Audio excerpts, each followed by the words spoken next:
Hi, I'm Laura Davis, your host of Hire Me Maybe, discussing the journeys of influential figures within the manufacturing and engineering industries. Today, I am joined by Adrian Haller, who is the Managing Director of Bruderer UK and the Chairman of MMMA, and this is our very first podcast of Hire Me Maybe. Thank you so much, Adrian, for joining us today. I'm really excited that you're our first Hire Me Maybe podcast guest. I just want to take this opportunity to introduce yourself to everybody. Thank you very much, Laura. My name's Adrian Haller. I'm the Managing Director of Bruderer UK. I'm also the Chairman of the MMA, the Metal Machine Makers Association. It's great to be here with you. Fantastic. Thank you very much. And we met on LinkedIn, didn't we, through a few comments, which shows the power of LinkedIn. Yeah. I'm a massive advocate for LinkedIn. Yeah. The reason is it does put you in touch with people. And while sometimes there may be a facade about getting in touch, it takes seconds just to click a comment or like something. And from then you build a relationship. And even for when you're trying to talk to customers or what have you, LinkedIn is a fantastic way of showing your company and also what you're about and what you want to talk about. So I think it was a fantastic introduction to your good self. Yeah, no, I mean, I think it's a good opportunity to share ideas, to, comment on each other's sort of posts. And it's a great platform with regards to that. And I think you were a bit nervous and sort of, had a few sort of speculations of talking to me initially with the recruiter word, but, we got past that, didn't we, Adrian? So it was all... Absolutely, it got past my feelings about recruitment, but I have to say, listening to yourself and your background and learning more about you actually shows exactly what you're about. And I wish more and more people would do that within your industry. Moving to Telford, as we're going to talk about lately, I have seen quite a few recruiters who have actually come and knocked the door, bringing me donuts and stuff like that. And a completely different look on the profession. It's a refreshing change, to be honest. No, fantastic. Well, we like to fly that flag of, like we've said on other podcasts, I suppose, we give a shit. And I know that's, but it's genuine. It really is. With Marshall Harmony as, the middle names of my children, everything we do is centered around that. But, we're here to talk about you and your background, and obviously how you've got to the position that you're in at the moment. Obviously as managing director of Bruderer, but also, as the chairman of the MMMA, get my teeth in to say that. So how did it all start? I mean, I can see you kind of came up through the apprentice route, didn't you? I did. I mean, when I was at school when I was a child, I was very much into Lego and stuff like that. And my dad gave me a battery and a light bulb and an electric motor. And from there on grew my interest in how things work and what I could make. And I was doing that. So in my schooling days, I was actually pushed towards the craft side of things. Not so much as a showing as an academic, even though I could hold my own in English and maths. But it was definitely working with my head and my hands that really drew me to engineering, if you like. From there on forwards, school ended, and what do you want to do? What do you want to become? A police officer, a fireman, pilot? And my dad basically turned around and said, you ought to think about getting into tool making. Now, I thought tool making's a hammer or a screwdriver, and I'm thinking, why would I want to do that? So I went to different interviews and what have you. And I always remember it was the first interview at Clamerson's, and I walked into the managing director of that, Roy Shepherd, his name was. And he says, so, Adrian, I understand you're interested in engineering and making things and what have you. Can you show me why? And so for my design and technology course, I drew and built a model aeroplane for my course. So I scaled it up, did all the drawings myself, and I pulled the drawings out, put it on his desk and showed him. And he says, so how did your dad help you do this? I says, didn't. I says, I built it myself. And he was that impressed by that, took me around the factory. And then I was open to the eyes of industry and manufacturing. I liked what I saw. And because of the fact that I had used my exams, if you like, and the drawings and the model plane that I'd made got me the job, because you could see I could use my head, my brain, and my hands to make things. Yeah, no, Yeah, absolutely. And you'd not just gone in and, thought, right, I'm going to interview with this guy. You'd shown him something different, and you'd shown yeah, him you were hungry for it. Which, I mean, that's an amazing story. As your sort of yeah. first sort of rung on the ladder, really, isn't it? So yeah, It is, and that they give me a job. That was in, I think, 1988, ringing back. And then I went into a tool making apprenticeship scheme, which lasted nearly 6 years. God, Took me all the way through to a HNC in electromechanical engineering in the end. And I spent the days in the tool room learning my craft. And I can tell you this, it wasn't easy. Even when I remember after 3 years coming back to the tool room, I remember the tool room foreman saying to me, right, you've learnt the basics now. He says, now there's time to learn properly with an indentured tool maker that yeah, will show you the ropes. And there was discipline, and it was difficult. There's no two ways about it, because you had to toe the line, you had to be courteous, and you needed to understand you was told once and you was expected to make it work, yeah. Um, but once they got the respect of you and vice versa, things grew and you learnt your trade, and you learnt a bit about precision, you learnt about being accurate and being an engineer, if you like. It's very Um, trade grown, isn't it? It's very much, seeing what other people are doing, looking up to people, yeah. respecting people, and I think that's a fantastic path and a fantastic grounding. You've been there and you've done it. Yes, for sure, but it's also the thing that I think if we forget today is that you have to walk before you can run. Oh, 100%. And I think today a lot of the youth, because of other influences such as YouTube and what have you, think tomorrow they can be multimillionaires and driving around in a Rolls.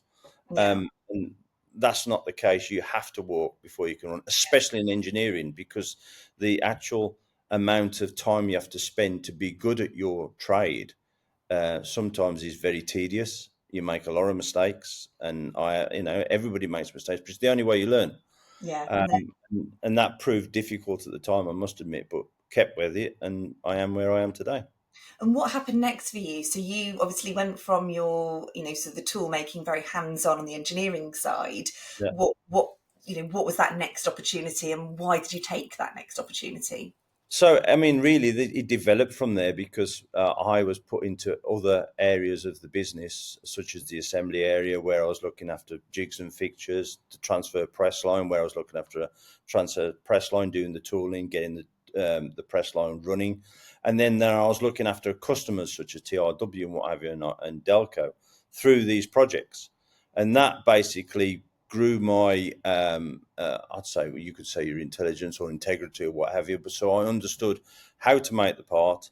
I understood how I was going to make the part on the machines, and then also how the assembly procedures worked after. So I was growing a portfolio of information to do with that business. Towards the end, I wanted to move further, and one of the things I would say is that sometimes to grow, you do need to move. Yeah, Although Clamerson's, I love that company. I was doing 80 hours a week, and that's again something I would say. Sometimes you've got to put in so many hours, earning not very little money, but to be able to grow the amount of information you're getting, the wealth is within then. And so then I was looking around for different jobs, and my dad went from tool making into selling. And I thought to myself, well, is this a route? Technical sales. Um, so I looked around advertising, and there's an advertisement in the Express and Star, I remember it to this day, a salesman for a well-known pressing company. right. And I didn't know nothing at that time about Bruderer. But I went to the interview. I saw the managing directors, Bill Burrell and Brian Asby, in the Hyatt in Birmingham. I'd never been to Birmingham, ever. Right. Alone to the Hyatt in Birmingham. So you could imagine the nerves and what have you. Yeah. And I sat in there, and again, I took everything that I'd done and what I liked about engineering. They asked me about presses, and at the time, Clamerson's had only got old stamping machines, the likes of Weingarten and Bliss, and they knew about these machines, but this is when I went to the interview again. When you go to interview, learn about who you're going to see and what it's going to be about. So of Absolutely. course, I was told it was Bruder and learnt about the fact that it was a Swiss. And I'm thinking then the high precision, the Rolls Royce of the pressing industry. And I'm thinking, wow, this is a big thing. So I sat in front of these two guys in their room. They'd got a suite. Again, I'd never seen a suite in all my life in a room. So I'm sat in there, little old me. And so that would have been 1997. I actually went for the interview. I sat there and we talked about engineers, showed him the drawings and where I'd been and wherever. And the one guy, Brian, says to me, he says, "Do you like driving?" I said, "Yeah, of course I like driving." Yeah, he says, "There's a lot of driving in sales." He says, "You can be in Scotland to Land's End, all different, 30,000 miles a year. You okay with that?" "Yeah, you can do that, no problem at all." Their enthusiasm and passion, again, going back to yourself, Laura, the only reason why we're talking is because the passion that you've got for what you do. Thank And you.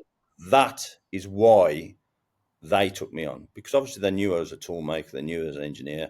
They Yeah. didn't know whether I was going to be any good at sales, but No. what they saw was the passion and the fact that I was focused on what I was trying to do. So they knew as soon as I was brought into the Bruderer fraternity that I would be passionate about whatever I did. But you can't, I always say this to people, you can't teach a sales attitude. You can teach sales process and Yeah, you can give people lots of training in terms of, how to deal with situations, but you have either got that hunger and that drive and that passion for sales or you haven't. And you yeah, can see that. You have it running through your blood. It's a little bit, it's a bit sad really, isn't it? When you sort of see it in that way. And clearly they saw that in you, gave you that absolutely. opportunity. You'd got your grounding of the engineering world from what you'd done before. You'd obviously looked up to your father and seen what he'd Yeah, achieved and followed that path.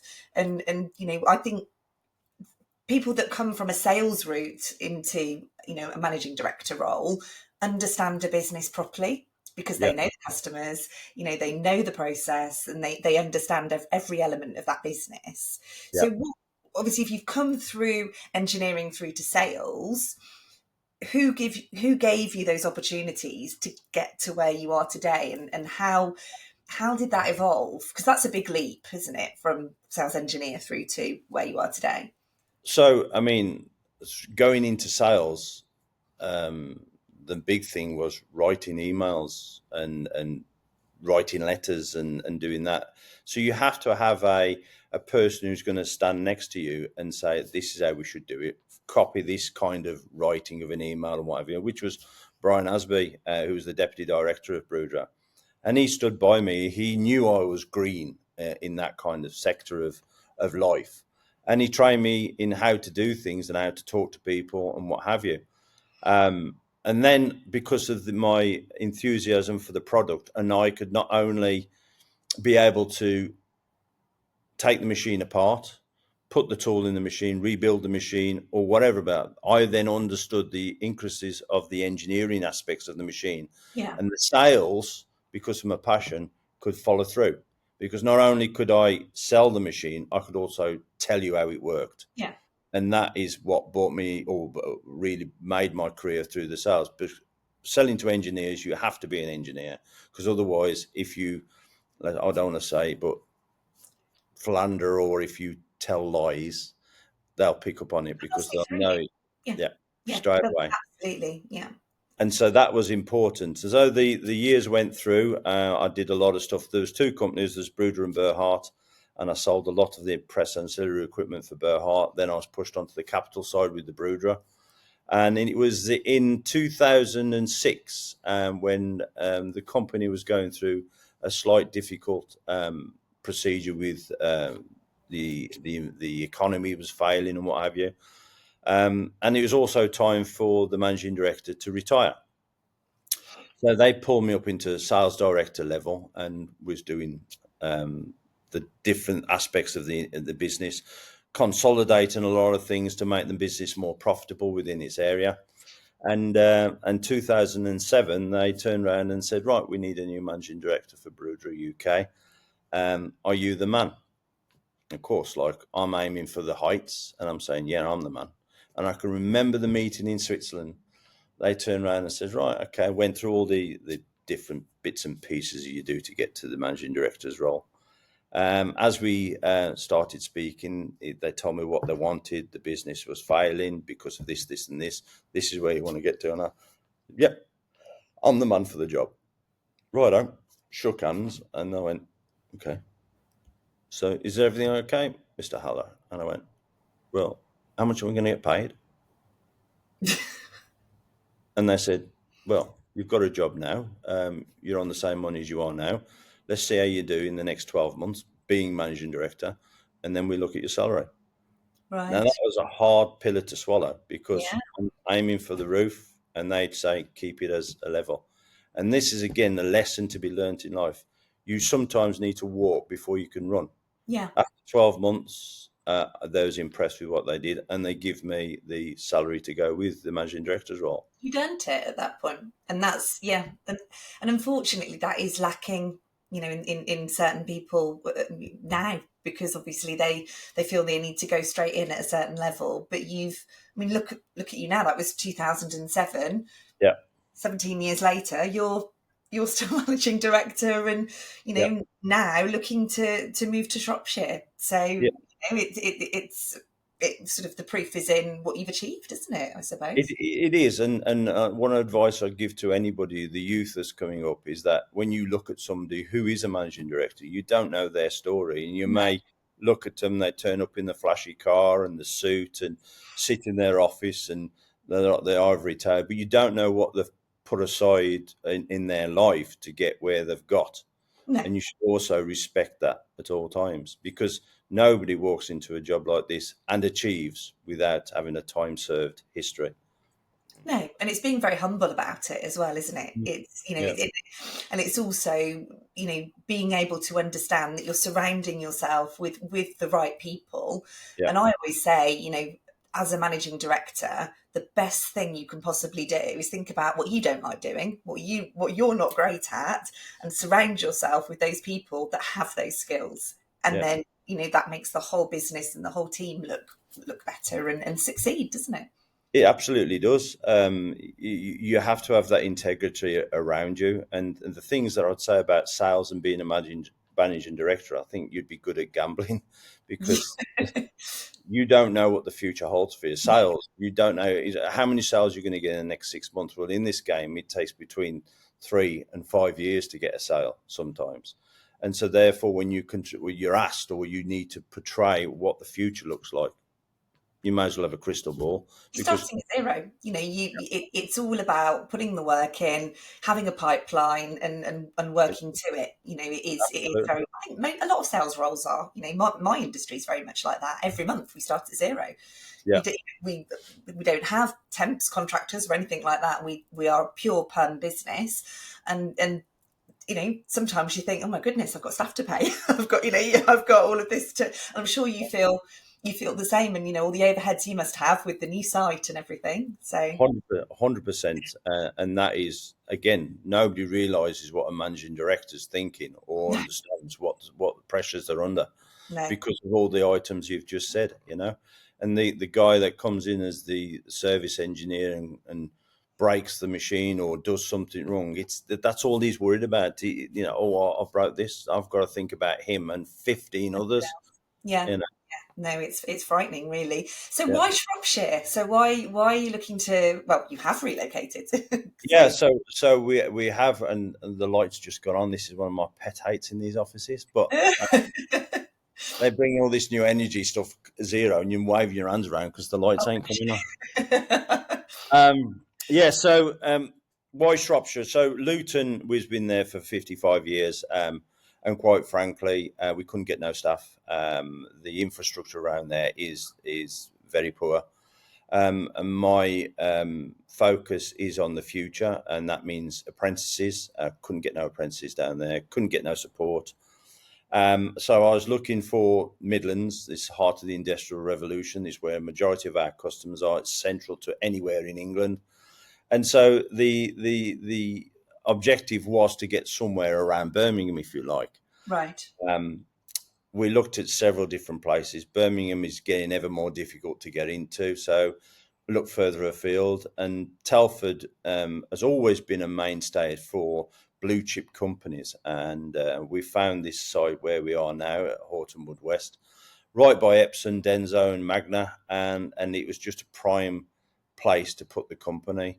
And we could build something, and we could build something that was very impressive, not only for us, but also for all our fellow companies around us, and also the pool of engineering and talent. And since we've been here, I cannot believe the amount of inquiries we've had from engineers, accountants, and what have you.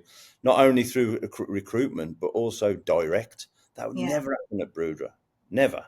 Then at Bruderer Luton, Yeah. nobody would come. But we've been inundated, and it's really a refreshing change. The Shropshire government and the councils and wherever have been nothing less than excellent Yeah. and very accommodating, trying to help understand our problems. They can't wait for us to advertise that we're moving in here and do a big PR pledge. And so, it's so far so good. We're still in the moving situation. You know what it's like when you move house; everything's everywhere. We can't find nothing. I And can't wait to go and have a look around. once well, I put my steel toe caps on and my hive, my pink. We've got pink hivers. absolutely, you're more than welcome. Bless you. But yeah, I think it's great, and people are just popping in to say, "What are you doing?" Such things like window cleaners. We never got window cleaners. Cleaners for the building are coming in, knocking the door, which is it's coming to us rather than we're going to them, which is again fantastic. Yeah, no, Um, it's a good position to be in. And yeah, in terms of, because you've got two jobs, like we said right at the beginning, so yeah, obviously, an MD of Bruderer, but also chairman of Metal Forming Machinery Makers Association. yeah, There you go, put my teeth back in. So, yeah. just tell me a little bit about that, how that came about, and sort of what that means, I suppose, for you. Well, again, when I started as MD of Bruderer, these kind of organisations trying to get you to come in and what have you. We'd been a member of Triple MA Bruderer, that is, for many years, 40 years, the same as the MTA and the ISME. And they brought me in to be on council, and that's where Bill Burrell was before, and I just came on council, went to meetings. And I would actually say, I probably might want to say now, 11, 12 years ago, I was made chairman, voting in as chairman. And that's quite unusual to be in this role for so many years, because normally every 2 to 3 they change. But every 2 to 3 years, I've put my notice in saying I've had enough. And every 3 years, they put me back in again.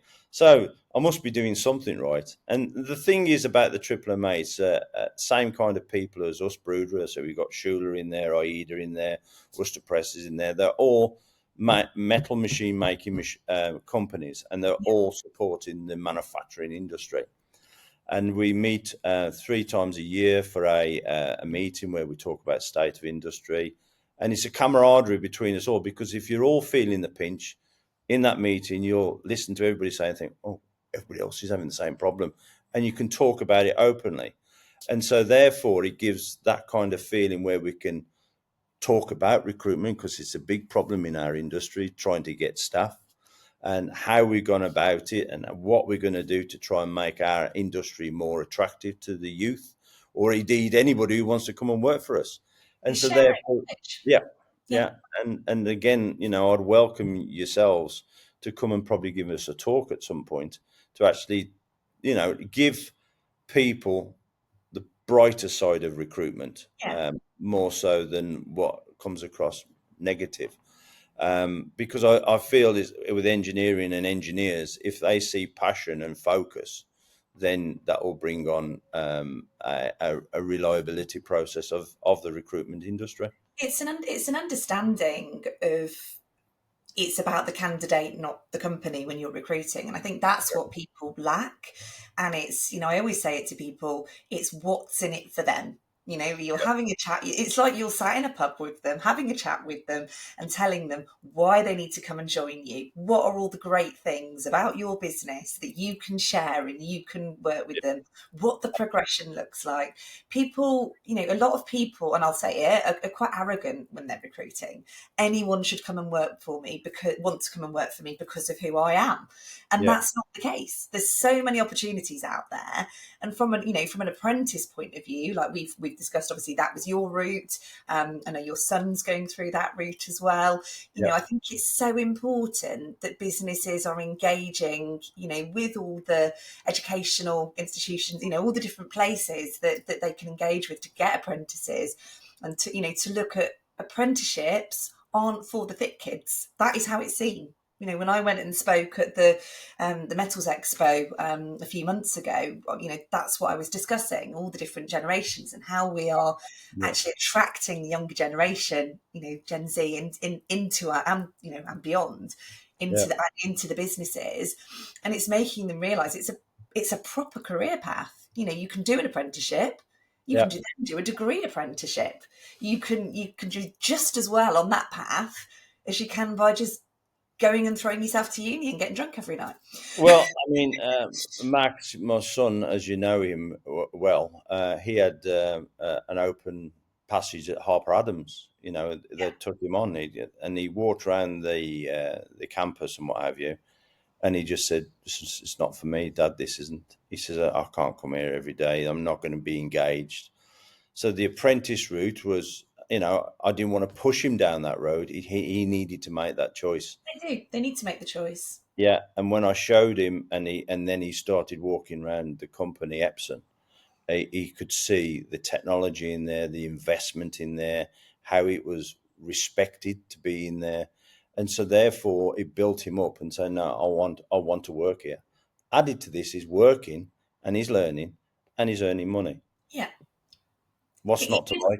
it gives them a fantastic, grounding, and a respect, rather than I've got a piece of paper, give me a job. Yeah, I know what I'm talking about. I understand, like you did. yeah, Here you go. Here's a diagram of a plane. I know what that means. I know what how that it looks like and how it works. And then you've shown by sort of working your career. And I say it doesn't just start with 16-year-olds. It starts younger. I was talking to my children's school. We're looking at sorting some sort of an event next year. They all want to be YouTubers, or the parents want them to be doctors or lawyers. That's the path that is expected. And the reason is they don't know about anything else.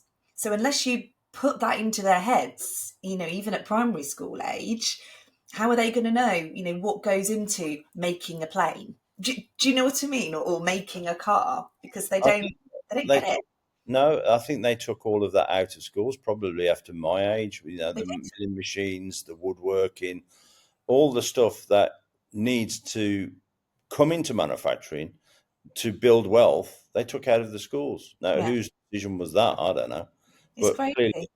yeah, it is. And the fact of the matter is, while academic has its place, it does. Quite frankly, I think working from the ground up is better grounding because you've just hit on the key points. It's skills for life that you learn through an apprentice, Yeah, and that will set you in good stead forever. So, like for Maxim, he's going to learn a tool maker and be a tool maker. That's great. But in 4 years, 5 years' time, if he wants to go and be a farmer, let's just say, all them skills that he's learned will keep him in good stead. And if farming doesn't work, he can always go back because he's learned to trade. Same as a plumber, same as an electrician, what have you. And that's the key point, is that he has built skills. He has taken the time to learn a craft, which will show any future employer that he has done the deeds. Whereas yeah. the academics come in and, quite frankly, they don't impress, certainly not me, because they haven't got that logic, that real life No. situation. Want the top job straight away, or they think they deserve the top job straight Yeah, away. And I'm not saying it's the same with everybody, because it's not. University and being a graduate does suit some people. They'll do the ones that do a sandwich year in engineering, things like that. They have that opportunity. But yeah, I just think it's life skills, like you've said. They've had to get up, get up at 6 o'clock in the morning, go to work every day. Correct. Talk to people of lots of different ages. They're not just with people their own age. They're getting to know people in different demographics, and I think that's not just ages, that that they're put in that environment. It is, Laura, and the things are, but after you've got that, and after, I can give you an example. We had a guy here working with us for 3 years, learning electrical engineering and what have you. And his brother-in-law is a lorry driver. So you pay them quite good money here. When he goes to be a lorry driver, and he's left us, so I've trained him, I've given him all the skills, and then he goes to another job to be a lorry driver. He's earning double what he was earning here. And the thing is that's a big problem, because, well, I do not want to put lorry drivers down. I don't, but me and you can drive a lorry, but nobody could do his I'm job. not sure I could, Adrian. I'm sure you could. Anybody can. But the thing is what I'm trying to say to you is that guy had done all the training, done all the in-depth work. Yeah. And he went and chose to be a lorry driver because the money was more. Nothing else about the job. Loved being here. Yeah. I've got to put food on the table. So something's not right in the ether. No. And how do you compensate that? I don't know. It's difficult, and then you've got the age-old problem of companies training people, and then another company, a competitor, tapping them up a year later, and it's rife in manufacturing and engineering in all areas. But I mean, that's a whole other podcast. I think it is, but it's the same problem. 100%, definitely. Yeah. So what advice would you give to somebody who is aspiring to be an MD of a business in the future, and is looking at you and thinking, wow, he's gone from being the apprentice through to a managing director? What are kind of the nuggets of advice that you would give? Firstly, don't clock watch. Never clock watch. To be good at what you do and to get to managing director level, you cannot afford to clock watch. You need to put the time in. You need to think that sometimes you ain't going to get paid for what you're doing, because if you and myself, if we actually clocked the hours that we did vis-a-vis what we earn, oh goodness me, no. Yeah, we would be on less than the minimum wage. Yeah. So that's the thing. It depends where you want to go, and you'll have to sacrifice a lot of things through your life to get there. Always my goal was to get to the top, and I've learned a lot of lessons getting there. And all I would say is it takes time, a bit of luck. Luck needs to be on your side, and talking and communicating with the right people, and listening. 100% you must listen. If you don't listen, you will fall over. Taking advice of people is absolutely paramount, but the right people. Yeah. And you'll find that when you get somewhere up towards the top, what the problem is then is keeping it rolling, making sure that the new people come in have got the same ethos as you. Yeah. Then people talking to them, mentoring them, spending time with them. They talk about 360 appraisals and stuff, which is where all this has come from. But we're a small team, so every single day I'll talk to the people on the shop floor. We'll go out and we'll have a coffee together and stuff like that. You need to talk to them about your path. It doesn't come easy, and you will have sleepless nights, and they only see what they want to see. But trust me, it's hard. Stick with it. Do your time, listen, and respect the people around you, and you will get to the top at some point. Fantastic. Well, thank you so much, Adrian, for being our first ever guest on Hire Me Maybe. And I hope you have a fantastic rest of your day. Thank you very much. Thank you. Thank you so much for listening to today's show. We hope that we have inspired you to take the next step in your journey. Today's episode was brought to you by Marshall Harmony, of which I am the founder and MD. We are on a mission to change the perception of recruitment by always placing people first within the manufacturing and engineering industries.